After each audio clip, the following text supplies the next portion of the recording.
Hello. We've been diving into the Acts of the Apostles in various ways. It's an amazing book talking about the life of the early church and really helps us, I think, to understand our own role as church.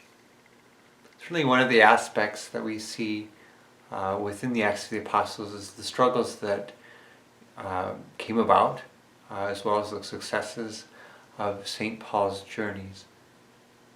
There were times when he was praised and people thought he was a god, and other times where they took him out of the city and stoned him. But he gave his life completely to Christ, and so many things happened that are just really quite phenomenal. One of them is an episode of a shipwreck. We find this in the chapters 27 and 28 of Acts of the Apostles. Yes, St. Paul is heading off to Rome to stand trial, where he will eventually be beheaded. But along the way, they run into rough seas, a great storm, and it appears that all will die. But they do not. They are saved, but the ship is wrecked, and the people have to swim ashore. They do so, and they come up to actually where I'm at right now, in Malta. I actually had a chance to visit this country many years back as a new priest. There was a convocation of all kinds of different priests from around the world, and I had the opportunity to go. It's at a great place, and there I discovered many of the remnants, so to speak, of St. Paul. First primarily being his great faith that just continues to remain within the island. Let me read a little bit of the account of what happened to Paul.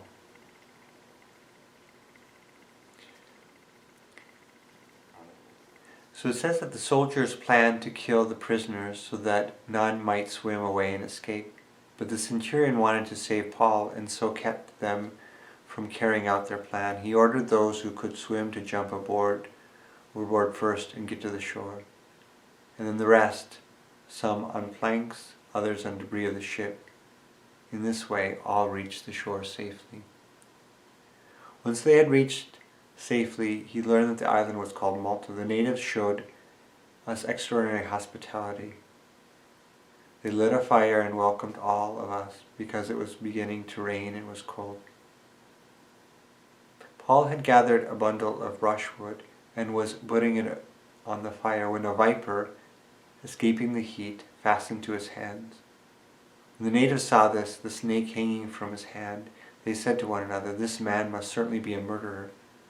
Though he escaped the sea, justice has not let him remain alive." But he shook the snake off into the fire and suffered no harm. They were expecting him to swell up or suddenly to fall down dead. But after waiting a long time and seeing nothing unusual happen to him, they changed their minds and began to say that he was a god. Miracle after miracle happens for St. Paul. Once again, like I said, he just gave himself completely to God and God took care of him. It's kind of interesting to see how God really does do this type of thing where he takes not so good things that happen and brings good out of them. Malta is a great example of this. Because of the shipwreck, Paul landed there and began to evangelize the natives. Let me show you a picture or two of the island. Here is a chapel, a place where St. Paul stayed when he was there.